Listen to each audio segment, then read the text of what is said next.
So, part three of what I'm trying to speak about is to summarize what the point I was getting across to you was, anytime you have a thought, like, I think, my political party is great. I think the Democratic Party is great. I think, the Liberal Party is great. I think the Labour Party is great. Anytime you have a thought that, capitalism is great, or this, this human is great, or whatever, anytime you sort of have a concept that, okay, let's say people say that democracy is great, right? Democracy means everyone is allowed to vote, and from the voting system, then we choose someone elected.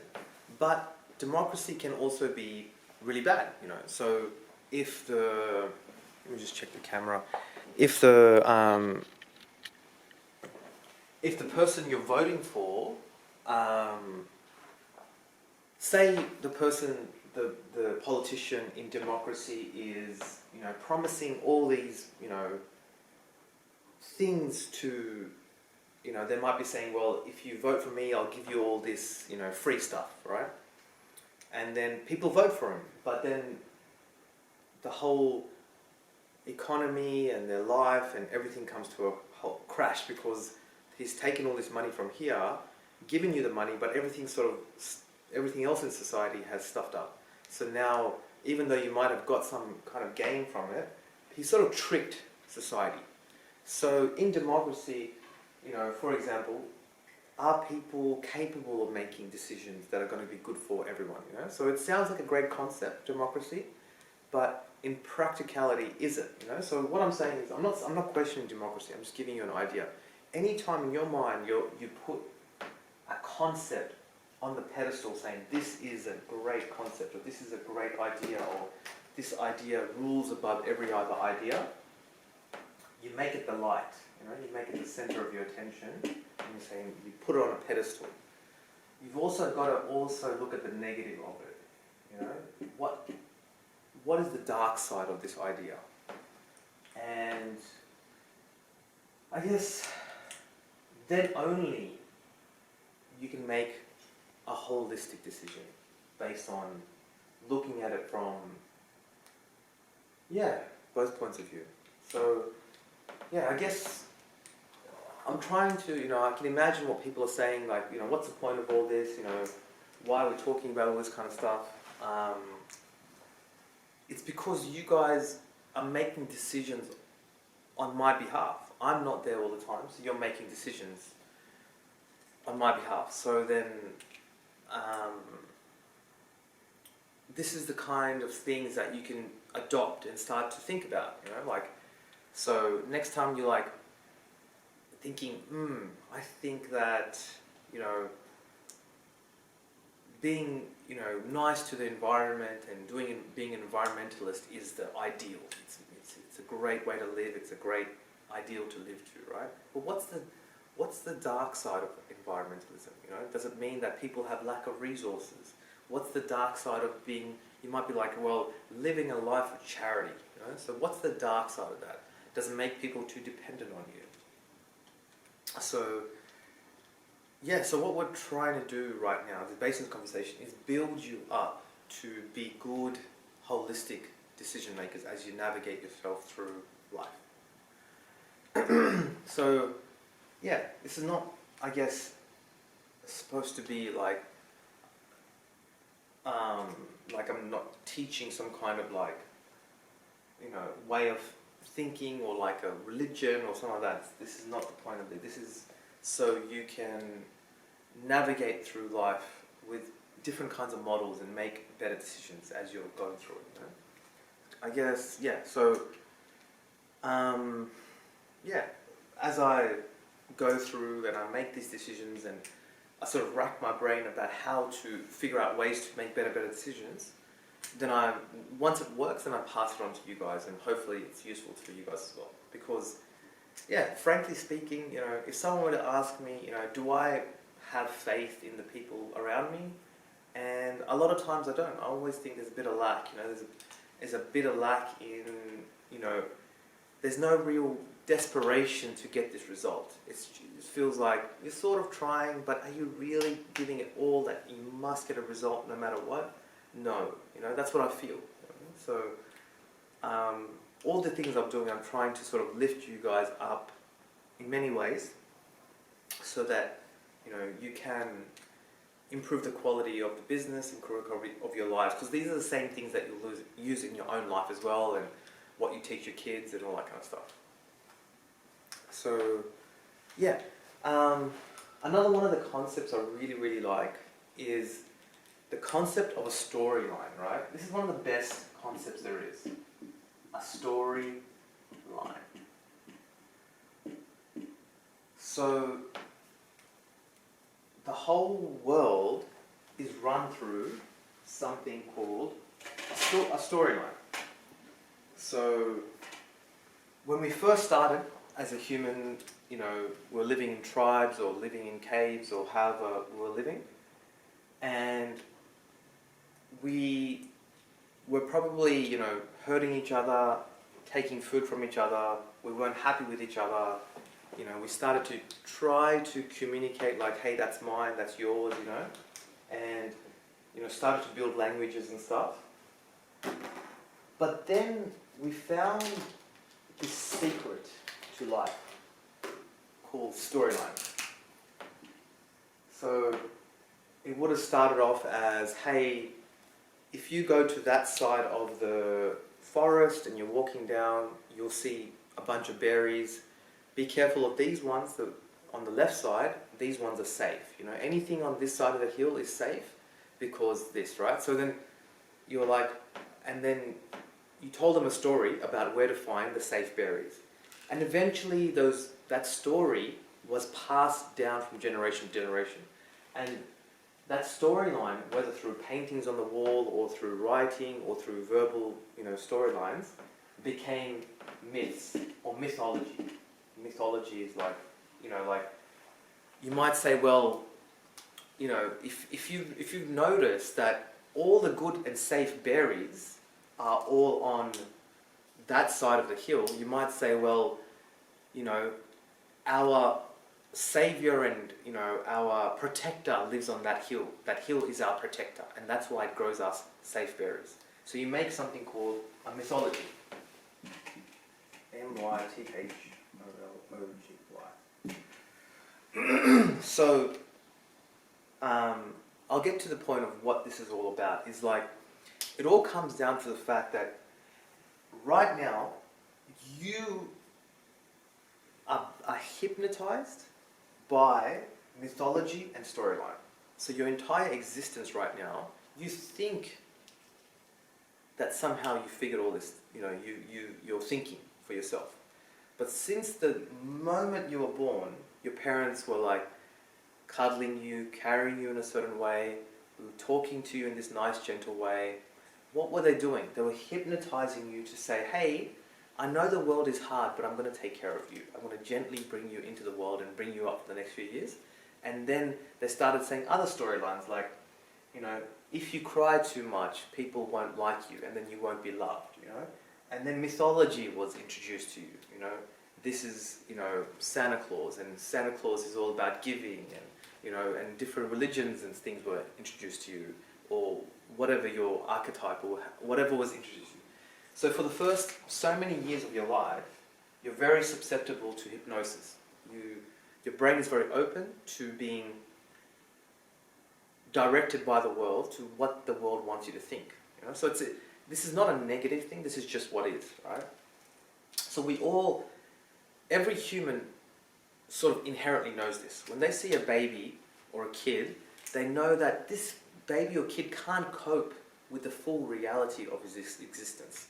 So you're going to be very gentle and kind and like cute with it, and just trying to be nice to the baby or the kid, because it can't deal with full existence. So you're sort of so then you're just gently bringing that human up, and then slowly introduce more and more realities, you know. But these realities are not really realities. They're just storylines. So currently, your entire existence is just a storyline based on making society function. So you're like, oh no, it's true. It's true that, you know, everyone should get married. It's true because that's what society told me. It's true that humans are like this. It's true that all these truths have been told to you, right, in storylines. But they were never truths. The only reason we tell each other stories, we figured out this hack in existence as humans. We're like, okay, initially we're tribal. We want to, you know, we want to share the food. So then we make up some kind of storyline or mythology saying, you know, sharing is good. Storyline, right? Sharing will mean that in the afterlife you will have a good life. Right? So you've made up this storyline, and someone figured out that if I just tell people this storyline, suddenly people start working together. So instead of fighting each other and hitting each other with rocks and, you know, squabbling, once you make up a good storyline and a good mythology, then your society starts to function, starts to work with each other. Right? So the storyline of, like, as you can see, the storylines change as society goes on. You know, so there was a time where the human race was, you know, 1,000 years ago there weren't many people. So we're like, okay, the people were thought, okay, how do I make society? How do I make people risk their life, sacrifice everything, you know, their time, to have babies? Because babies, if you had a baby, you could die in birth, you know, and then you had to look after it as a society. Men had to, you know, support and all that kind of stuff. So then you made up a storyline. You know, babies are from heaven. They're from God. They're angelic. You know, they're lovely. They're wonderful. So you make up this supportive storyline because you need society to function. You need society to reproduce. But as society evolved, and then in the last 50 years, we've seen lots of humans, have you noticed that the storyline of, you know, babies and kids and stuff, it's starting to split off. There is some people that still say that kids and babies are from heaven and they're angelic and we should all have them. But there's a whole sector of society that have now, for the first time, said the words that maybe we shouldn't have that many kids. You know. So again, I'm not agreeing or disagreeing with any of this kind of stuff. So, I'm manipulating you. I'm storylining you right now. I'm hypnotizing you. But that's been happening to you since birth. I mean? So then you just got to look at your life and go, hypnosis, you have no choice but to be hypnotized. So that's how you live life. You know what I mean? You hypnotize yourself to live life. You motivate yourself. You tell yourself good storylines. You have, you know, a life worth living, and that's based on a storyline. So then the question is, it's not about not having a storyline. It's not about not being hypnotized. It's not about getting rid of the mythologies. It's about saying, what do I want my storyline to be? What hypnosis do I want to be under? So what they call propaganda, you know, you should all fight for your country and go to war. What's that all about? That's your government making sure they stay in power by hypnotizing you, saying, you know, it's honorable, it's this, it's that, so that you will go to war on their behalf. Look at all these millions of people that go to war, even till this day, sacrifice themselves. You know, 100 years ago, sometimes some of them were going for free, you know, just to support their country. You know? So that's all hypnosis, propaganda. You know, so the question is, in any given moment, you're like, all right, I am hypnotized.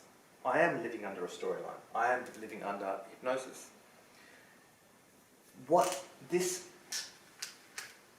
Then you've got to think about your dream life, your vision, right? Then you've got to look at your storyline. You've got to look at your mythology. You've got to look at your hypnosis. What are you hypnotized about? Usually, you can know what you're hypnotized about is because you just believe it without a question of doubt. So that's your hypnosis. So, and these things are not bad things, you know. You know, when when you are looking after your child, you know, you are under a hypnosis, a mythology, a storyline. The storyline is that to be a good human being, you have to be a, you know, if you have a child and to be a good human being, which you consider yourself to be, then you need to look after your child at the sacrifice of yourself. You know, what's the mythology around it? You know, there's a million mythologies, you know, but you're like the caretaker of this being. You know, that's your mythology. What's your hypnosis? What do you believe without a question of a doubt? That is, you know, you might believe that even at my detriment, even if I don't get to live or I might die, I'll make sure that my child survives. You know? That's your hypnosis. You know? So you've got to think, okay, what is my storyline? What is my vision for my life? And do they match? Or is there a discrepancy?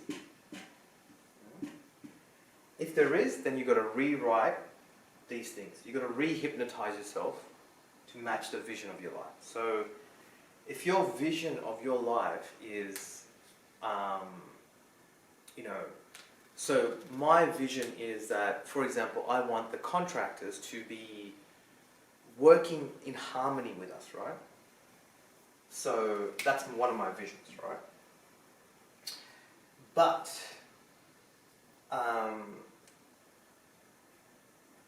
I believe, you know, through my hypnosis, that there's going to be a lot of quarrelsome, a lot of fights, right? So when the contractor calls me, I'm like, I'm ready for a fight. I'm ready for some kind of quarrel, some kind of dispute, some kind of perspective. You know, we're looking at things from a different perspective, right? So I have to re-hypnotize myself. I'm like, all right, what's my vision? Imagine I'm with contractors and they're all happy and they're all good and we're working together and we're on the same team, we're trying to solve issues rather than bring up issues, you know? So what would that look like? How would I act? What would my behaviors look like, you know? And then what would my hypnosis be? My hypnosis would be, oh, I have seen scenarios where people are working well together. They work in teams, you know, in sport, coaches, you know, these. And then I'm hypnotizing myself to my vision, right? So that's another good concept. Yeah, so storyline, right? So everyone's trying to control each other with storylines. I'm trying to control you, you're trying to control me, the news is trying to control you, your government's trying to control you, everybody's trying to control you through a storyline.